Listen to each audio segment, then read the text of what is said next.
Hello बच्चों।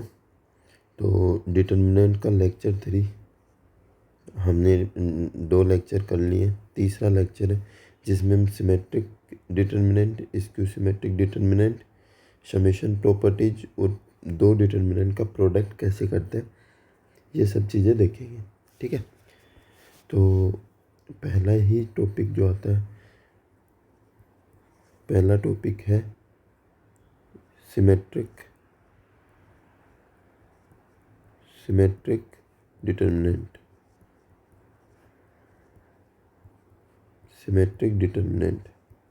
Symmetric determinant क्या होता है कि अगर कोई भी डिटर्मिनेंट है ना, उसके डायगोनल के एलिमेंट के अलावा, मतलब आई जे जो है वो ए जे आई बन जाए।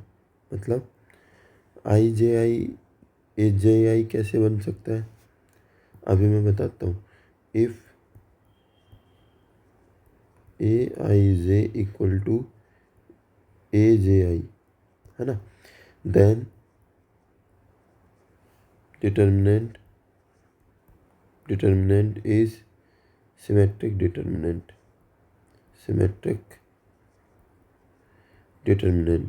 ठीक है, ये कैसे हुआ? जैसे एक डिटर्मिनेंट लेता हूँ A H J H B F G F C. ठीक है, ये डिटर्मिनेंट है। अब इसका ये जो एलिमेंट है ये कौन सा है? A12, है ना। A12 मतलब फर्स्ट रो सेकंड कॉलम का एलिमेंट है। ये H कौन सा है? सेकंड रो फर्स्ट कॉलम का एलिमेंट है। तो ये दोनों इक्वल है, और इसमें यही बोला है ए जे आई के इक्वल हो जाए, तो उसको क्या बोलेंगे? सिमेट्रिक बोलेंगे। ये सिमेट्रिक डिटर्मिनेंट हो गया। इसको सोल्व कैसे करोगे? सोल्व करने के लिए ए एच जी को वापस लिख दिया, एच बी एफ को आगे वापस लिख दिया। और कैसे सोल्व किया था, पहले लेक्चर में देखा था। तो A B C plus H F G plus G H F minus B G square plus A F square plus C H square.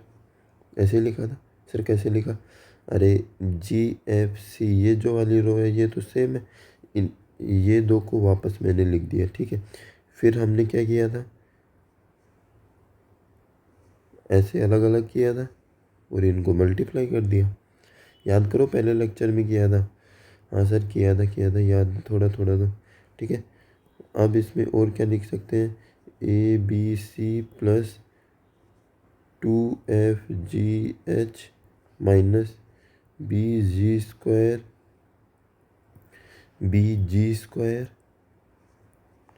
AF square और CH स्क्वायर। ठीक है, ये क्या आ गया? इस डिटर्मिनेंट का सॉल्यूशन आ गया। सिमेट्रिक डिटर्मिनेंट हो गया। सिमेट्रिक के बाद में नाम आता है, वो आता है स्क्यू सिमेट्रिक। स्क्यू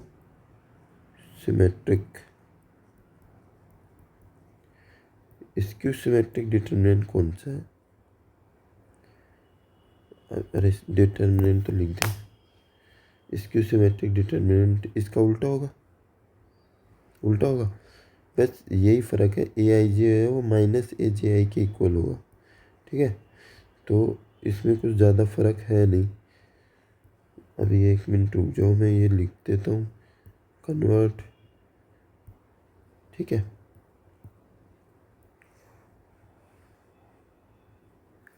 ठीक है, तो डेफिनेशन लिखेंगे। If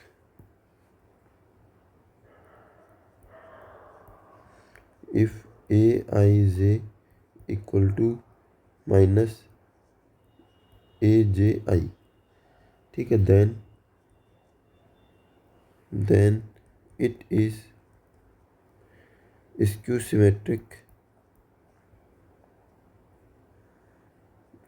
symmetric determinant. ठीक है। तो स्क्यू सिमेट्रिक जो डिटर्मिनेंट होगा ना, उसमें ये प्रॉपर्टी होगी सर, मतलब उसका माइनस साइन होगा।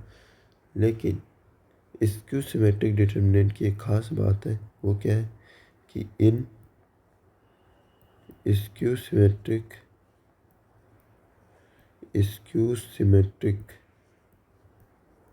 Determinant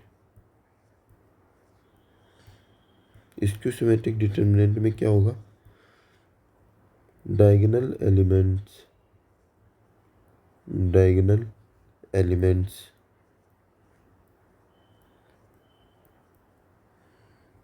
are always zero. Skew symmetric determinant में जो डायगोनल के एलिमेंट होंगे वो क्या होंगे, हमेशा जीरो होंगे। ठीक है। तो एक बात याद रखना कि स्क्यू सिमेट्रिक में डायगोनल के एलिमेंट है वो ऑलवेज जीरो है। ठीक है। तो इसको स्टार बना लेना और लिख लेना। ठीक है। ये बात बहुत इम्पोर्टेंट है, इस पे क्वेश्चन पूछा हुआ है जेई में। ठीक है। तो याद रहना चाहिए, जो A1 A22 A33 के जो एलिमेंट्स हैं, है ना, ये क्या होंगे, जीरो होंगे। इसको ही क्या बोलते हैं, डायगोनल बोलते हैं।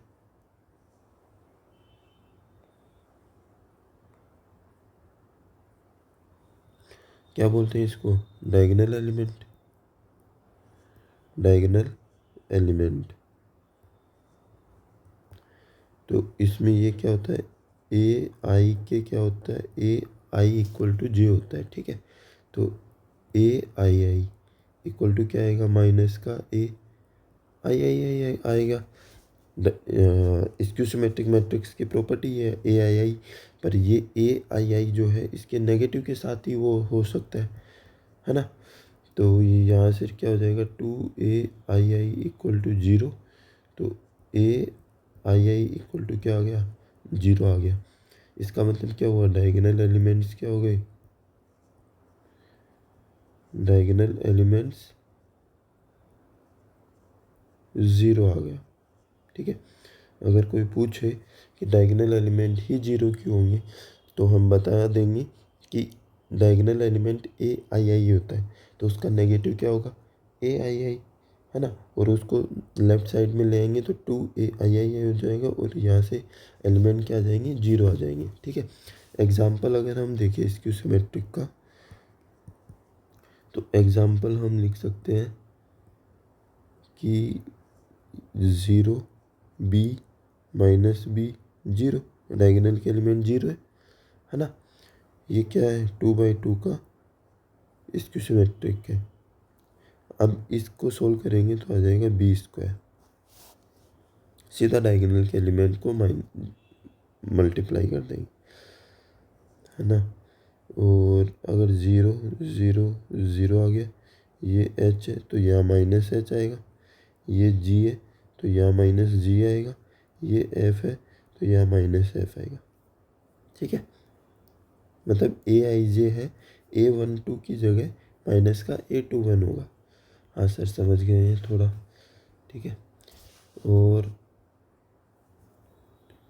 अब एक और क्वेश्चन लिखते हैं कि determinant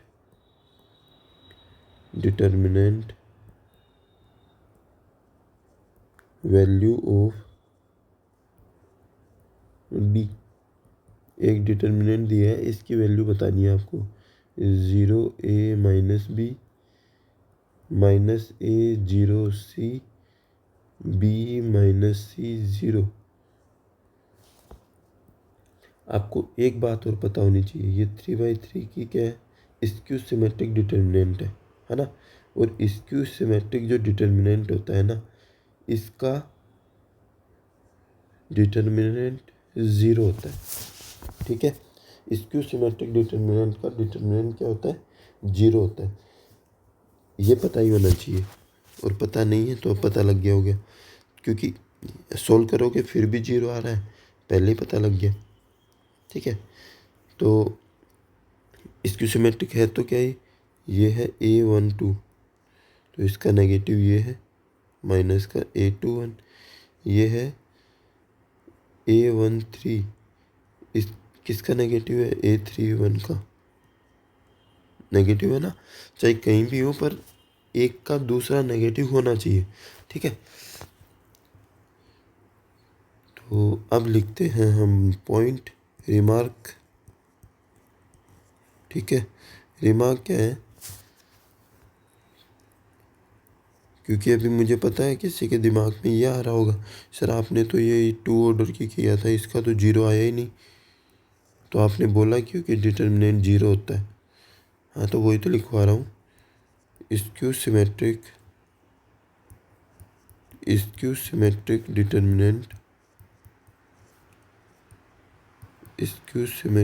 determinant of all odd order. कौन सा ऑर्डर? ओड मतलब 3 ऑर्डर का हो, 5 का हो, 7 का हो, has the value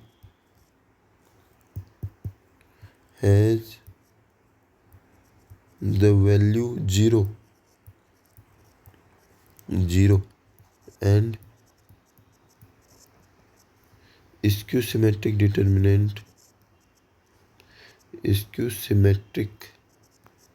determinant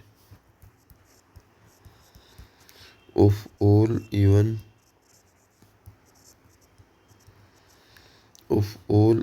order a perfect square value always. A perfect square value always. समझ में आया? नहीं आया? मैंने बोला है कि अगर ओड ऑर्डर का स्क्यू सिमेट्रिक डिटर्मिनेंट है of all odd order has the value 0 and skew symmetric determinant of all even order a perfect square value always. ठीक है, सीधी सी बात यह है कि अगर हमें स्क्यू सिमेट्रिक डिटर्मिनेंट दिखा है ना, तो उसका जो अगर वो ओड ऑर्डर का है तो उसकी वैल्यू 0 आएगी, अगर इवन ऑर्डर का है तो उसकी जो वैल्यू आएगी वो परफेक्ट स्क्वायर आएगा। समझ में आ गया इतना सा, है ना? समझ में आ गया सिमेट्रिक और स्क्यू सिमेट्रिक का। अब नेक्स्ट चलते हैं हमारी समेशन प्रॉपर्टी। समेशन प्रॉपर्टी हमने थोड़ी सी की है, अगर आप पिछले लेक्चर में देखा होगा समेशन प्रॉपर्टी की है। समेशन प्रॉपर्टी क्या बोलती है कि if elements of any row are the sum of our elements then determinant can be express as a sum of our determinant. अगर किसी रो में आर एलिमेंट्स हैं और उनका सम किया गया है तो वो डिटर्मिनेंट जो होगी वो आर ही तरीक़ों से क्या हो सकती है, ब्रेक हो सकती है। ठीक है, ये हो जाएगा A2 B2 C2 A3 B3 C3, है ना? तो लास्ट लेक्चर में हमने इसको 2 टाइम क्या कर दिया था, ब्रेक कर दिया था। एक बार तो ABC, एक बार XYZ इसके रो में आ जाएंगे। पर जो इम्पोर्टेंट चीज़ है वो है कन्वर्स। कन्वर्स क्या बोलता है, इन रिवर्स वे, मतलब उससे रिवर्स, द समेशन ऑफ 2 और more determinant is expressed in a single determinant if 2 rows and 2 columns are fixed in all the determinants। मतलब नहीं समझ में आया सर? अरे मैं बोल रहा हूँ कि अगर कोई डिटर्मिनेंट है ना, उसमें आर, मतलब ये कॉलम में क्या है, आर एलिमेंट है, एफ जी और क्या है, एच आर है। ठीक है, और ये वाले एलिमेंट क्या है, कॉलम 3 क्या है, 2 और कॉलम 3 सेम है ना, ये चेंज नहीं हो रही, फिक्स है। तो जो समेशन जो लगता है ना, समेशन R = 1 से NDR, वो समेशन सिर्फ इस फर्स्ट कॉलम पर ही अप्लाई होगा।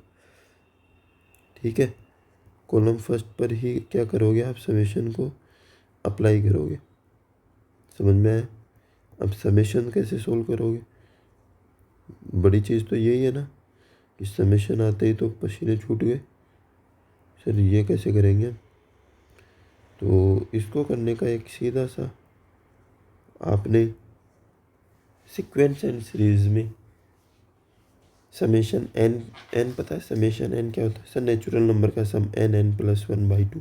हाँ, और अगर स्क्वायर आ जाए तो सर वो n2n+1 n+1/6 ऐसे था।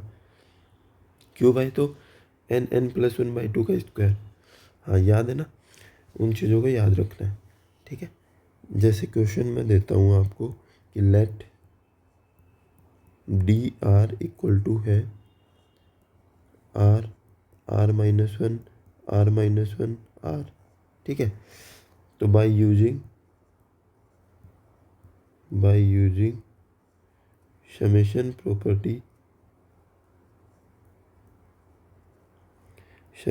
प्रॉपर्टी फाइंड समेशन r 0 से 100 dr, है ना। पर सर आपने तो बताया था कि अगर या तो एक रो में होनी चाहिए या एक कॉलम में होनी चाहिए। इसमें तो पूरे चारों के चारों एलिमेंट क्या है, आर के। तो अगर चारों के चारों एलिमेंट आर के हैं तो किसी एक रो को गायब करना होगा, और गायब करने के लिए आपने प्रॉपर्टीज सीखी है ना। मैं लिख देता हूँ, आपको याद रहेगा वो चीज़ें कि summation is not directly applicable,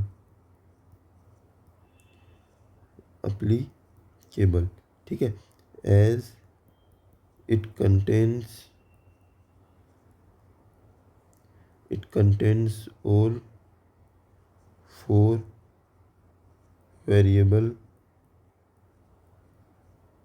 elements. हम समेशन को डायरेक्टली अप्लीकेबल नहीं कर पाएंगे। क्यों नहीं कर पाएंगे? इसमें रीज़न बता दिया है कि 4 वेरिएबल है। तो वेरिएबल को ख़त्म करने का तरीका सर C1 को C2 में से माइनस कर देते हैं। उससे क्या होगा सर? ऊपर -1 बन जाएगा, नीचे ऊपर 1 बन जाएगा, नीचे -1 बन जाएगा। तो dr एक जो कॉलम होगा वो गायब हो जाएगा, 1 हो जाएगा, ये -1 हो जाएगा, ये r-1, ये r। तो सर एक तो गायब हो गया। तो अब now we use summation property. अब हम समेशन प्रॉपर्टी को क्या कर सकते हैं? यूज कर सकते हैं।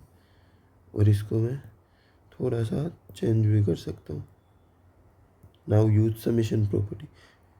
अगर मैं समेशन अप्लाई करता हूँ किस पे?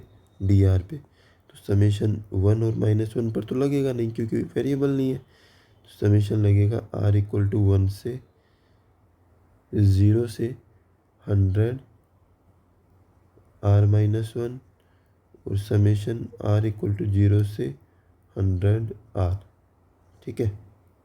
इतना हो गया। अब कैसे अप्लाई करोगे बताओ? सर अलग दुनिया में चलते हैं थोड़ा।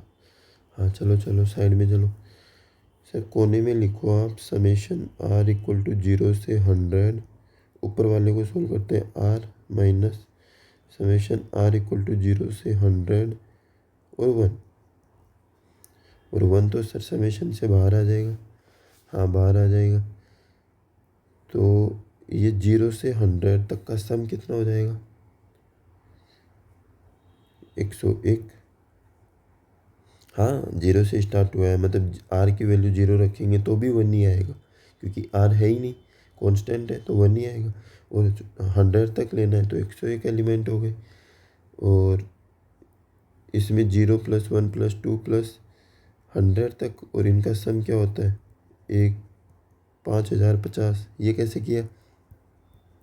अरे 100 × 100 1/2 नेचुरल नंबर का सम, 50 तो हो गया, आ गया समझ।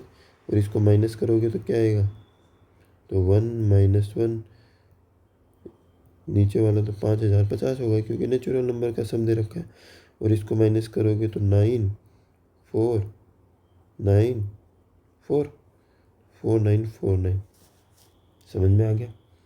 हाँ सर, एक और, चलो एक और कर लेते हैं, ये थोड़ा अच्छा ले लेते हैं। लेट डी आर क्या दिया है आपको, r 2r-1 और r³ ठीक है। n+1/2 n² n+1/2 का स्क्वायर और r-1 2r-1 r³ -1 ठीक है, ये दिया है। और फाइंड करना है समेशन r = 1 से n dr। सर पहली चीज़, दोनों जो दो वेरिएबल हैं दो कॉलम में, तो सर एक को गायब करो। गायब कैसे करेंगे सर, वही C1 प्रॉपर्टी लगा दो, ऊपर वाले में लगाइए वैसे। तो वो प्रॉपर्टी लगाएंगे, क्या लगाऊं, C3 - C1 कर दो। C3 पर अप्लाई करता हूँ, अगर मैं C3 पर अप्लाई करता हूँ तो बाकी की तो सेम रहेंगी, r 2r-1 r³ n+1/2 और ये हो जाएगा n², ये हो जाएगा n+1/2 का स्क्वायर। और इसको माइनस करेंगे C1 में से तो क्या आ जाएगा, -1 -1 -1 ठीक है। अब करो, अप्लाई कर दो समेशन dr, तो समेशन अंदर लगेगा, समेशन r हो जाएगा, समेशन 2r-1 हो जाएगा और समेशन r³ हो जाएगा, -1 -1 -1। ये चल रहा है n+1/2, ये n², ये n+1/2 का स्क्वायर ठीक है। अब क्या करें सर, हमें पता है अब समेशन r क्या होता है, क्या होता है समेशन r, समेशन r होता है सर n+1/2। कैसे होता है, अरे सर नेचुरल नंबर का सम तो यही होता है, और नीचे वाला सर r³ है, मतलब n+1/2 का स्क्वायर हो जाएगा। और सर ये 2r-1 इसको क्या करेंगे, ये सोचो, ओड नंबर का सम है। ओड नंबर का सम क्या होता है, n²। अच्छा, मतलब सर हमें ये सब याद रखना पड़ेगा। फिर सीक्वेंस सीरीज आपने थोड़ी छोड़ दी थी, अरे भाई इम्पोर्टेंट है, कर लेना। और एग्ज़ाम आपकी दिनों दिन नज़दीक आ रही है ठीक है। सर 0 आ गया, पर सर किसी को तो समझ में नहीं आया 0 क्यों लिख दिया आपने। अरे 2 कॉलम इक्वल हो गए ना, डिटर्मिनेंट के 2 कॉलम इक्वल हो जाए तो 0 वैल्यू दे देता है। हाँ सर दे देता है, ठीक बात है। चलो नेक्स्ट क्वेश्चन थोड़ा सा मज़ेदार, और मज़ेदार के साथ दिमाग ख़राब क्वेश्चन है। a+b है, b+c, c+a, b+c, c+a, a+b, c+a, a+b और b+c। कैसे करोगे, खुद से ट्राई करना, वीडियो रोक के मैं बता देता हूँ। सर प्लस वाला हो रहा है, समेशन प्रॉपर्टी हम यूज करते हैं पहली वाली, जो आपने बोला था r एलिमेंट है तो r ही किस में टूट जाएगा, मैट्रिक्स में। तो कितने, पहली में 3 है तो पहली रो से 2 बार टूटेगा, सेकंड रो से 2 बार टूटेगा, थर्ड रो से 2 बार टूटेगा, है ना। लेकिन पहली रो से 2 बार टूटा, एक बार, फिर ये 2 बार टूटेगा, फिर ये 2 बार टूटेगा, फिर ये 2 बार टूटेगा, फिर ये 2 बार टूटेगा, ये 2 बार टूटेगा और ये 2 बार टूटेगा। कितने आ गए? 1 2 3 4 5 6 7 8 बार। ठीक है, पर सर एक तो आएगा A B C, B C A, C A B, एक तो ये आएगा, बाकी के बीच के 0 हो जाएंगे, 6 0 होंगे। क्यों होंगे सर 0? 0 तो तुम बताओगे क्यों होंगे। और लास्ट वाला बनेगा B C A, C A B, A B C. ठीक है, पर सर आपने 0 नहीं बताया क्यों होंगे। ओपन करोगे तो जो ये बाद वाले हैं ना, इनके एलिमेंट सेम होते जाएंगे। 2 रो मतलब 2 कॉलम इक्वल हो गई तो वो 0 होते जाएंगे। ठीक है, अब देखो सर ये ए बी सी यहाँ पर है और इसमें ए बी सी यहाँ है, तो सर मैं इसको पहले तो इसको इससे इंटरचेंज करता हूँ। तो इंटरचेंज करेंगे तो क्या आएगा? A B C, B C A, C A B. Interchange उसको करेंगे, इसको इससे करेंगे तो माइनस साइन आगे आ जाएगा, तो ये हो जाएगा c A b, b C A B C. ठीक है, पर सर हमें तो ए बी सी आगे चाहिए, ए बी सी को यहाँ लाना है, तो इनको इंटरचेंज कर दो। तो इनको इंटरचेंज करेंगे तो ये हो जाएगा A B C, B C A, C A B, वापस क्या हो जाएगा? प्लस हो जाएगा। तो ये हो गया A B C, B C A, C A B.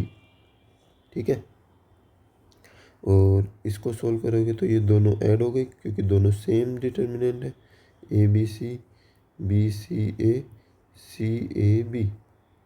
ठीक है, और इसका हमने कल आपने स्टैंडर्ड डिटर्मिनेंट की थी ना, स्टैंडर्ड डिटर्मिनेंट में किया था ये? नहीं किया? किया था, याद करो। जो सबसे भयानक था, जिसके 4 रिजल्ट थे, 2 × 3 A B C minus A cube plus B cube plus C cube. काम आई स्पेशल डिटर्मिनेंट नहीं। अब इसको सोल्व करने बैठते, इतना तो सोल्व करके लाए, इतना तो सोचे, और इससे भी ज़्यादा और सोचना पड़ता। नहीं, इतना नहीं सोचना, उसको याद करना है, इसीलिए मैंने लिखवाया है। ठीक है, और क्वेश्चन करें? हाँ सर करवाओ, और करवाओ। तो क्वेश्चन है, if x square x plus 1, x 1 1 2 1 x equal to x 2 x square 1 1 x 1 x 4। ठीक है, फाइंड रूट्स, फाइंड रूट्स, इसके रूट्स फाइंड करने हैं। तो रूट फाइंड करने के लिए हम क्या अप्रोच करें? सर सारे एलिमेंट तो सेम दिख रहे हैं, दोनों मैट्रिक्स के इक्वल की है। अगर हम इसको थोड़ा सा ट्रांसफॉर्म कर लें तो इस दूसरी वाली मैट्रिक्स के सेम दिख सकता है उसके अकॉर्डिंग। तो क्या इंटरचेंज करेंगे? सर ये x 1 1 है ना, ये बीच में आना चाहिए, इसमें बीच में ही है। और क्या होना चाहिए? या सर एक काम कर सकते हैं। क्या काम कर सकते हो? हम R3 को, रो जो R3 है उसको R2 से चेंज कर देते हैं। करें? तो स्टार्ट करो सर, इसको तो सेम लिखो, x square x plus 1 x minus 1 2 1 x. ठीक है, और इसको चेंज कर दो। इसको चेंज करने के लिए सर पहले तो रो वाले को कॉलम बना दो, रो वाले को कॉलम बना दिया। ठीक है, 1x4। ठीक है, कॉलम बन गया। अब इंटरचेंज करो, दो इंटरचेंज करेंगे हम यहाँ पे। इंटरचेंजेस क्या क्या करोगे सर? R3 को R2 से चेंज कर दो और R2 को R1 से चेंज कर दो। ठीक है, इसके बाद ये कर देना। तो ये वाली तो सेम रहेगी, x² x+1 x 1 1 2 1 x। ठीक है, क्या इंटरचेंज कर रहा हूँ? R3, ये R3 है, इसको सर यहाँ ले जाओ और फिर यहाँ ले जाओ, तो ये आ जाएगा x² x4। ठीक है, x 1 1 2 1 x। हाँ सर, अब इक्वल आ गई।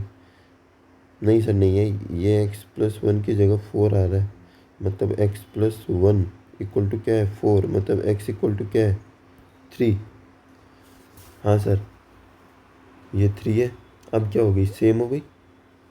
अगर x इक्वल टू 3 हुआ तो सेम हो गई। तो सर उसको इधर बुला लो। अगर उस मैट्रिक्स को हम इधर बुलाएंगे तो ये हो जाएगा x² x2 x 1 1 x+1 1 x minus x² x2 x 1 1 4 1 x equal to 0। तो नीचे की दो रो तो इक्वल है, बस सिर्फ पहले वाली इक्वल नहीं है ना? तो इसमें समेशन प्रॉपर्टी लग जाएगी, तो ऊपर ऊपर वाली माइनस होगी, ये वाला तो सेम रहेगा 2 1 x। तो ये बन जाएगा 0 0, और ये वाला क्या बन जाएगा? x-3 equal to 0। अब इसको x-3 से खोल देते हैं, तो x-3 से खोलेंगे तो ये आएगा x-2 इक्वल टू 0। तो x के कितने रूट आ गए? 2 और 3, 2 और 3 रूट आ गए। समझ में आया? क्या किया? पहले तो रो को कॉलम बनाया, इस रो को कॉलम बनाया, फिर इनको इंटरचेंज किया, इंटरचेंज करके एक को लेफ्ट साइड में लाए और इसको ओपन कर दिया, 2 और 3 आंसर आ गया। ठीक है, अब करते हैं नेक्स्ट क्वेश्चन। इसमें बस मैं थोड़ी सी हिंट दूंगा आपको, है ना? ट्राई खुद से करना है और आंसर बता देना। कहाँ बताएंगे सर? अरे बता देना, कहीं भी बता देना, कमेंट बॉक्स है, कमेंट कर देना। n+1 का फैक्टोरियल, n+2 का फैक्टोरियल, n+3 का फैक्टोरियल। ठीक है, और n+2 का फैक्टोरियल, n+3 का फैक्टोरियल, n+4 का फैक्टोरियल। सर ये तो नहीं बनेगा हमसे, आप ही बताना। देन डिटर्मिनेंट n फैक्टोरियल की पावर 3 -4, ये आपको फाइंड करना है। सर कैसे होगा? नहीं होगा हमसे तो। अरे हो जाएगा, तुमसे ही होगा, और किससे होगा? देखो क्या करोगे? नहीं सर, कुछ नहीं करेंगे हम तो। पहले वाले में से n फैक्टोरियल माइनस लो, दूसरे वाली रो में से n+1 फैक्टोरियल को बाहर निकालो, तीसरे वाले में से n+2 फैक्टोरियल को बाहर निकालो। बाहर निकाल लोगे तो सर यहाँ बच जाएगा 1 1 1, यहाँ बच जाएगा n+1, यहाँ बचेगा n+2, यहाँ बचेगा n+3, यहाँ बचेगा n+2 n+1, यहाँ बचेगा n+3 n+2 n+3 n+4।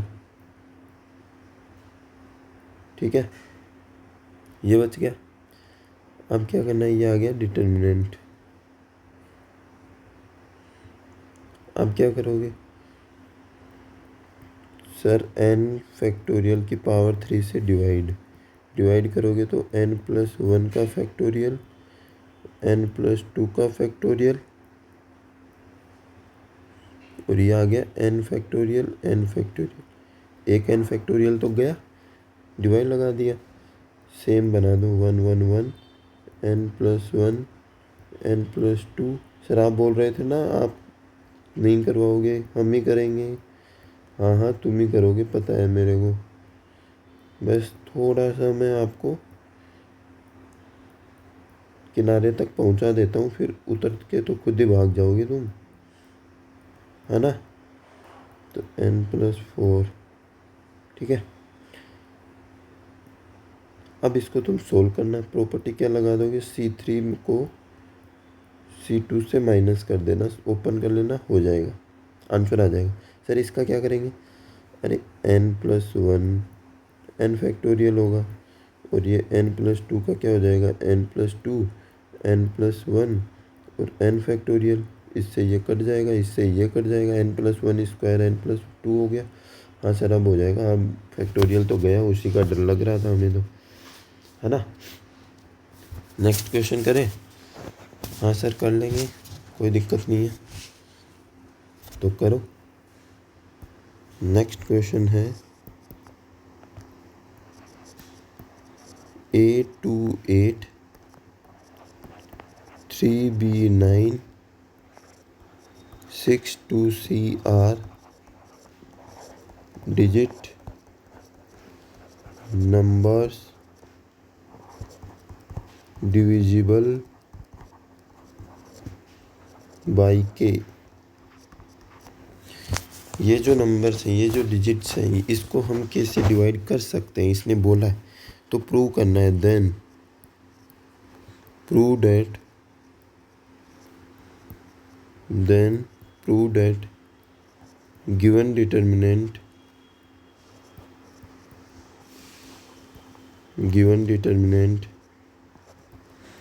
is also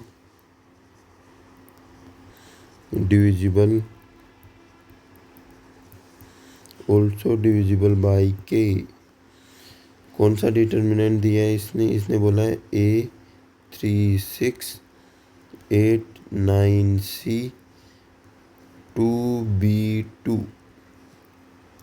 question क्या बोला है वो समझा देता हूँ। इसने बोला है कि ये जो 3 नंबर है ना, ये जो 3 नंबर है, ये एक नंबर है के, उससे डिविजिबल है। तो बताना है कि ये जो डिटर्मिनेंट है वो भी के से डिविजिबल होगी या नहीं। तो अगर हम डिटर्मिनेंट के अंदर अगर इन नंबर जैसा कुछ बना दें तो क्या ये डिविजिबल हो जाएगी। हाँ सर, फिर डिटर्मिनेंट डिविजिबल हो जाएगा। तो इसको बनाने के लिए क्या करें सर, जो A28 है ना, A28 ये लिखा हुआ है A × 100 + 10 × 2 + 8। और सर जो 6 2C जो है ये लिखा हुआ है 6 × 100 + 2 × 10 + C। और सर जो 3B9 है ये लिखा हुआ है 3 × 100 B × 10 + 9, ऐसा लिखा हुआ है। तो क्या करें सर, जो R2 है, R2 को तो मैं सेम रखता हूँ, ठीक है। और क्या करते हैं सर, R1 को 100 से मल्टीप्लाई करते हैं, क्योंकि R1 में A36 है और A36 100 से मल्टीप्लाई है, तो मैंने R1 को 100 से किया। 10 से मल्टीप्लाई किसको करेंगे, 3B9 वाले को, नहीं 2B2 वाले को। तो 2B2 वाला क्या है, R3, इसको 10 से मल्टीप्लाई कर दिया और R2 में ऐड कर दिया। तो करो। तो सर R1 R2 में अप्लाई कर रहे हैं, तो R1 और R3 तो सेम रहेंगे। हाँ ये तो सेम रहेंगे, तो इन तो को तो तुम लिख दो। और सर R28 है 100 R1 को 100 से मल्टीप्लाई किया A00, फिर R3 से किया तो A20 आ जाएगा, और उसमें 8 ऐड कर देंगे तो 8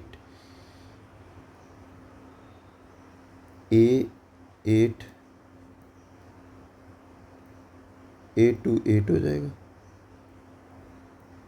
A28 ये क्या हो जाएगा, 3B9 ये क्या हो जाएगा, 6 2C। और सर ये तो के से डिविजिबल है, डिविजिबल बाई के, मतलब R2 जो है, रो 2 जो है वो डिविजिबल है बाई के। शो कंप्लीट डिटर्मिनेंट भी क्या होगा, complete determinant divisible, complete determinant divisible by के। ठीक है, अब चलते हैं नेक्स्ट क्वेश्चन की तरफ। वो क्या है, वो है if ax4 plus bx³ plus cx² plus dx plus e equal to दे रखा है x³ plus 3x, x minus 1, x plus 3, x plus 1, x minus 3 minus का 2x, x plus 4, x minus 4, 3x। तो हमें देन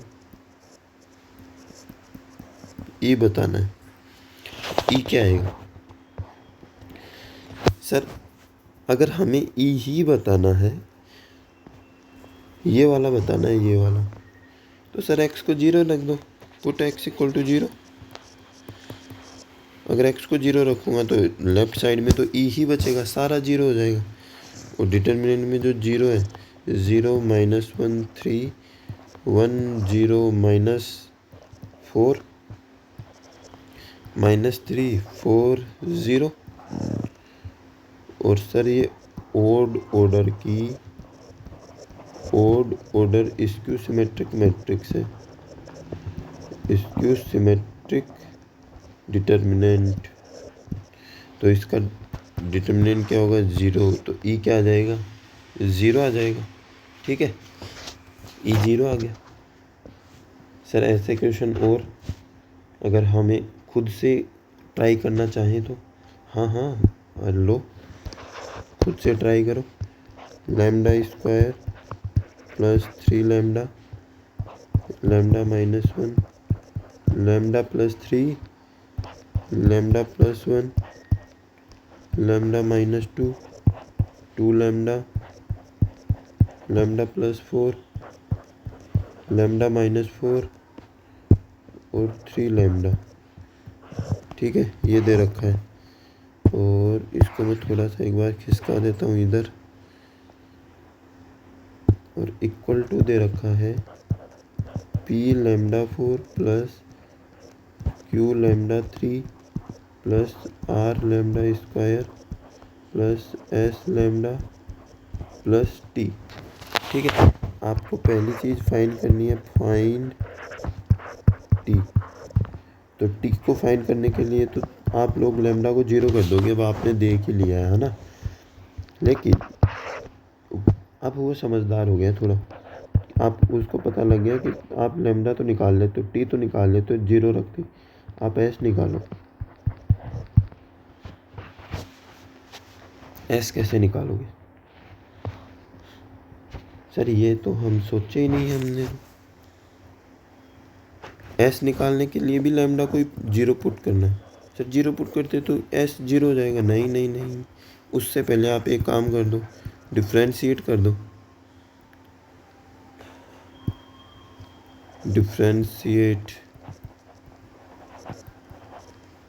डिफ्रेंशिएट करोगे तो ये सिर्फ एस बचेगा। हाँ सर, फिर हो जाएगा। तो डिफ्रेंशिएट करना और फिर क्या कर दोगे, तो डिफ्रेंशिएट कैसे होता है डिटर्मिनेंट का, सर पहले पहली रो का, फिर दूसरी का, फिर तीसरी का, और फिर सब में क्या करेंगे, तो रो 1 है, रो 2 है, रो 3 है। ठीक है, इसका डिफ्रेंशिएट करना है, तो पहले तो रो 1 को डिफ्रेंशिएट करोगे और इनको रखोगे एज इट इज़। फिर R1 को एज इट इज़, R2 को डिफ्रेंशिएट, फिर R1 R2 को सेम और R3 को डिफ्रेंशिएट। ठीक है, और फाइंड कर लेना। थर्ड चीज़ क्यू प्लस एस पूछ लो तो क्या बताओगे? तो सर लेमडा को 1 पुट कर लेंगे और एक बार लेमडा को -1 पुट कर लेंगे, फिर सोल्व कर लेंगे, फिर आ जाएगा और फिर जो आएगा वो क्यू प्लस एस आ जाएगा। डन, समझ गए? हाँ सर, ट्राई करेंगे। अरे करना हो जाएगा, क्योंकि तभी छोड़ रहा हूँ मैं, क्योंकि तुमसे हो जाएगा इसीलिए ही, नहीं तो मैं खुद ही करवा देता, है ना। अब चलते हैं हम हमारा आज का आखिरी टॉपिक, वो है प्रोडक्ट ऑफ टू डिटर्मिनेंट। दो प्रोडक्ट का डिटर्मिनेंट कैसे कर सकते हैं, ठीक है, ये करके देखते हैं। इसके लिए पहली चीज़ लिखो, मल्टीप्लिकेशन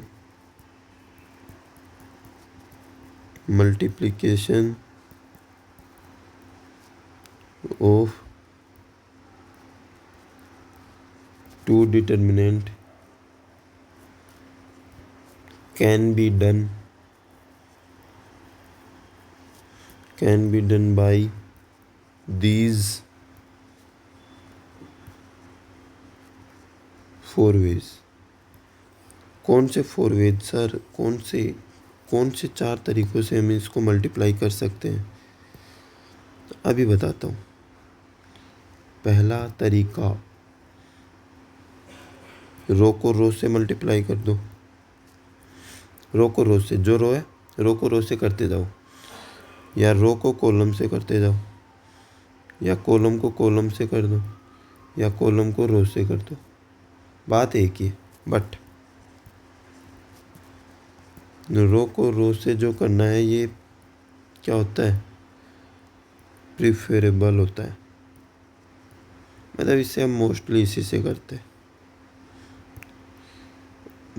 और बात ये है, आपकी श्रद्धा है बाकी की कि आप कैसे करते हो, ठीक है। जैसे मैं आपको एक क्वेश्चन देता हूँ, है ना। देखो इस पे कितना अच्छा क्वेश्चन पूछा गया है ना। मतलब देख के तो रूह कांप जाए कि ये कैसे करेंगे हम। α1 A1 α1 प्लस B1 β1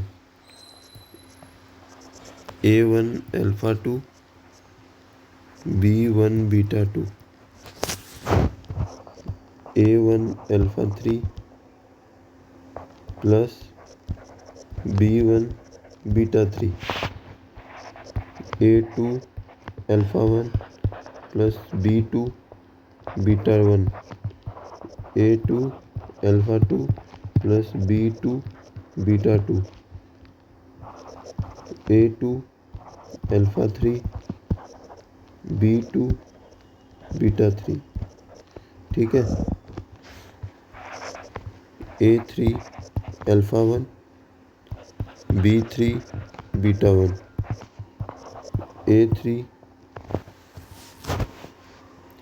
A3 आप कैसे करोगे?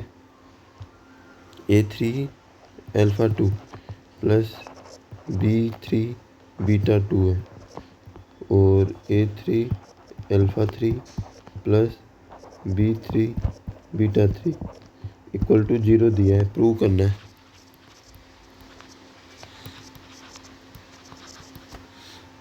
सोचो कैसे सोच सकते हैं इसको। मतलब दो को मल्टीप्लाई किया है, सेम देखो। आप पहली रो को ध्यान से देखो, A1 B1 आ रहा है, A1 B1 है, A1 B1। मतलब पहली रो में A1 है, B1 है, ठीक है, और C1 की जगह 0 है, क्योंकि कुछ है ही नहीं, मल्टीप्लाई हो रहा है। किससे होगा सर? यहाँ पे तो α1 α2 है, α1 β1 α2 β2 α3 β3, ये चल रहा है। और सर ये वाला 0 हो जाएगा, अगर हम पहली रो से मल्टीप्लाई करें तो ये वाला मिलेगा, पहली रो को सेकंड से मल्टीप्लाई करें तो ये मिलेगा, पहली रो को थर्ड रो से मल्टीप्लाई करें तो ये मिलेगा। मतलब सर ये वाला A2 B2 रहा होगा, ये A3 B3 रहा होगा। सर ये आपने 0 0 क्यों किया?